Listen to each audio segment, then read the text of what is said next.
Welcome to my YouTube channel, Ralph E. Johnson Jr. I thank you for subscribing. And as you all know, that I am very serious about education and children. Got my man Vinny here. That's why I'm so delighted that my special guest actually champions education. And she's running for the Baltimore City Board of Education. And her name is Mrs. Ashley Esposito. I really thank you for coming out, and Vinny, I thank you for coming out as well. Yeah, thank you so much for having us. Happy to be here. Well, definitely, I'm glad to hear you. I see you out there campaigning, boots on the ground, and you're really engaging with the citizens of Baltimore. So now we're going to ask you some questions. The citizens want to know a lot about you. So, tell the citizens of Baltimore a little bit about yourself. Well, I'm a mom. I live in Southwest Baltimore in Violetville, and so I've lived in the city since 2016, but I've been in the area since 2008. And I've just been volunteering. Like, I started off doing community-based work. I co-founded a neighborhood wellness association in Southwest Baltimore. So most of my work has been in that or in advocacy. Usually when I get involved with something, it's because either I personally have been harmed or somebody I know has been harmed by bad policy. So I feel obligated to fix the thing so that it doesn't happen to other people. So that's really where a lot of this work stems from, and why I feel compelled to, run for this and try to make things better. Wow, very interesting. So actually, what are the duties of a board member? So the school board, I think a lot of people, sorry. Hey, Vinny. Oh, your shoe fell off. Yeah, the school board actually has a lot of involvement in school policy and curriculum and funding. They're a big part of approving the budget. They're also the point of contact for the community, like when the community has issues. So there are opportunities for the community to testify in front of the board. They're in charge of, they're a big component in the permanent school closures, and that's something that I'm really trying to work on and prevent from happening, because I think that, one, we've closed too many schools. Even some of the schools that were consolidated, it doesn't necessarily benefit the community, because at least one school was closed in the process. So yeah, that's something that I'm really hoping to bring the community perspective to some of those decisions. Because right now, not everybody, but there are a lot of people in the community that don't necessarily feel heard or don't feel like they have a direct line of communication into the school board. Very interesting. Actually, that was going to bring me to the next question. What is your mission for the Baltimore City school system? Well, as somebody that's not an educator or I don't work in education in any area of my day job.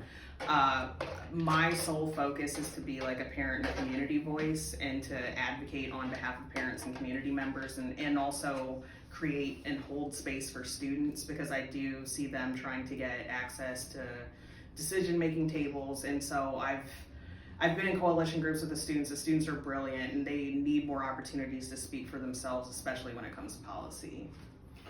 So what are you going to do as far as the oversight of the allocated money that comes to our school system?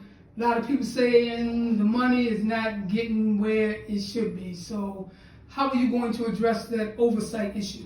Yeah, well, in some of my past work experience, my focus has been in automation and automation of processes. So basically taking federal and state policy and seeing how making sure that those processes reach the intended audience, whether it's a customer or somebody receiving services. So I kind of look at the school system the same way. So for me, the money, it's really tracking the money and seeing whether or not decisions that are being made at the top, whether the decisions are actually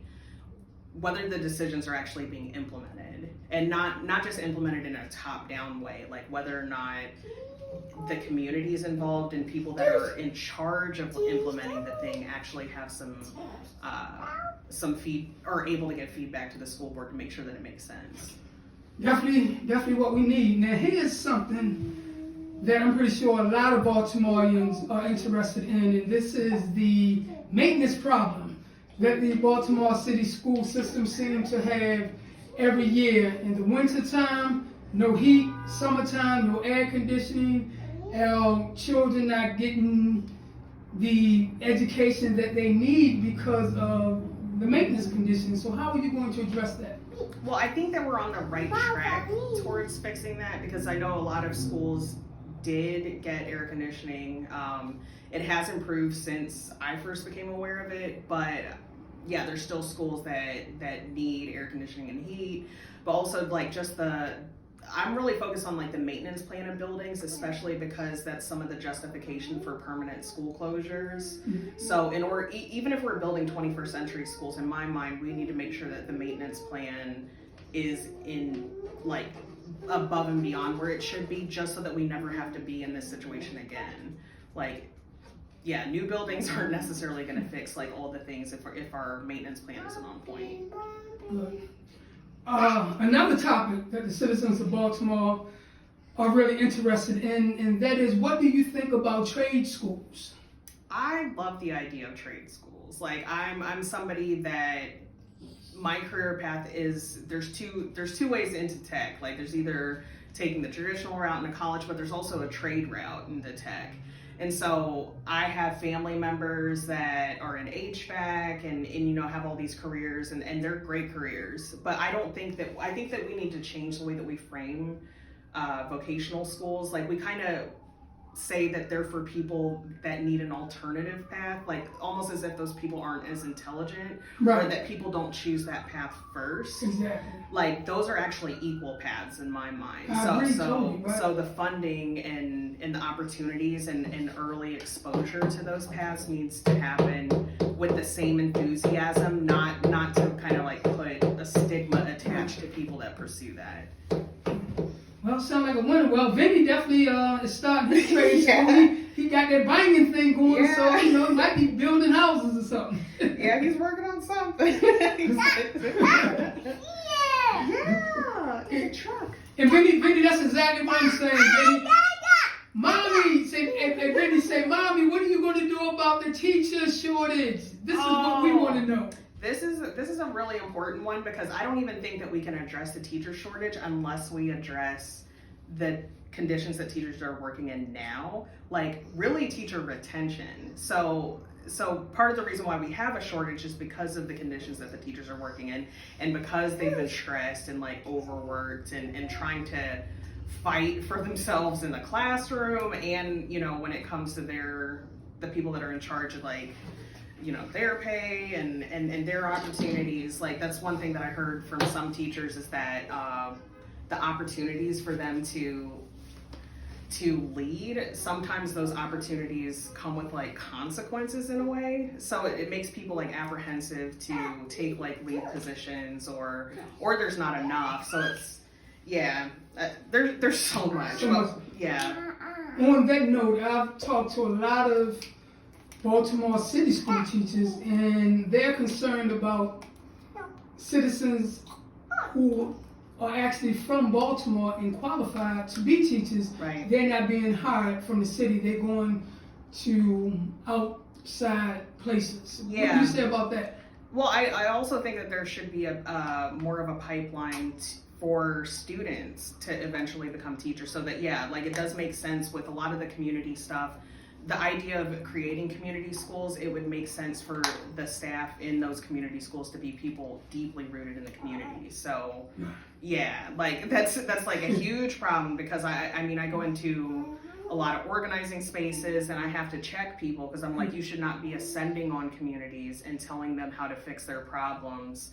They know how to fix their problems. And look, on that note, you definitely have my vote. Oh, yeah. You definitely have my vote on that one, because we need to start hiring people who actually live in the environment to be able to teach. Yeah, and that's in all areas, not just education. Yes. Yeah. All right, Mrs. Esposito, when you're not working hard to make Baltimore a better place to live in, what are your hobbies? Oh, so I am a crazy trash picker, like, which means I like to go around, like, pick up trash, pick up litter. Oh, wow. That's a good yeah. hobby. Yeah, I got started in this group called Be More Trash Pickers on Facebook. And so it's literally just people that are like so bothered by litter that we go around and pick it up and like get rid of it the right way. And yeah, like I like hanging out with my son and my family, and I do have an art studio around here. So wow. yeah, so I do paintings, acrylic paintings, and I share that with a friend that does really cool. Is it open to the public or?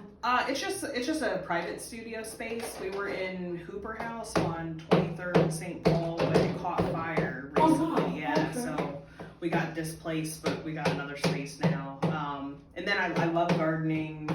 I like cooking sometimes. really just anything. Like I like to try new things. So I don't really have like one set hobby. I'm one of those people that'll try just about anything, try different foods, and yeah. Right. So, your final words. Citizens of Baltimore would like to know, what are your final words? Oh wow, that's so heavy. Really, like I would love people's support, like just because I'm. Oh, excuse me, that's final words for the interview. Yeah. I have to clarify that. Yeah, I really want people's support, like just as a parent and community member. Like I think there's value in the perspective that I have. Like sometimes people are nervous about me not working in education or not having an education policy background, but I do think that we really have to meet people where they are, and the first step of that is like giving them a seat at the table. And even with my platform for the whole campaign, it was developed by community conversations, by talking to people that I know are experts in certain areas or have been impacted by things, and asking them what the issues are. So that's what my platform is, and I think that that's gonna show like what type of board member I would be, is that I'm gonna be a direct line of communication for you.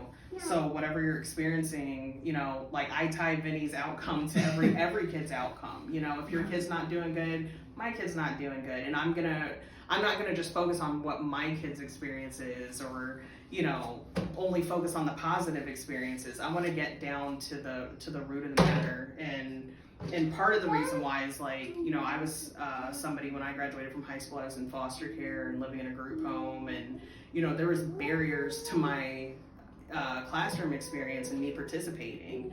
And you know, thankfully I went to a school that had a school-based wellness center, and you know, I had a great art instructor, and at the time I didn't know it was like art therapy for me. So I really want to bring that perspective of having like real life issues outside of the classroom and being able to speak and allow those students to speak for themselves, because I don't think that their experience is always considered. Like you can't focus on English when you have to go to family court, or Wow, so true. you know, there's those things have to be addressed, and we need to create the supports, because any kid is a few steps away from being in that same position. So I'm really just trying to be a community advocate. So during the primary election, the citizens of Baltimore were attracted to your message, what you bring to the table, and I'm looking forward to seeing what you bring to the table, because I am attracted to your message. And like I said, you definitely have my vote even before you granted me this interview, in which we are so appreciative. And again, I thank you and my man Vinny for coming out, eating some pizza, drinking Pepsi, and giving us some serious knowledge on the Baltimore City school system, because it's a lot that I didn't know about. Yeah. I'm just hoping that people stay engaged. Like this is the first time that you get to pick two people on the school board, and we're gonna try and like whoever's elected. I know the top four folks pretty well, and it's like we're all gonna be in this for the long haul to really support each other. So we want to make sure that we bring the community with us. Thanks again, and God bless. Thank you.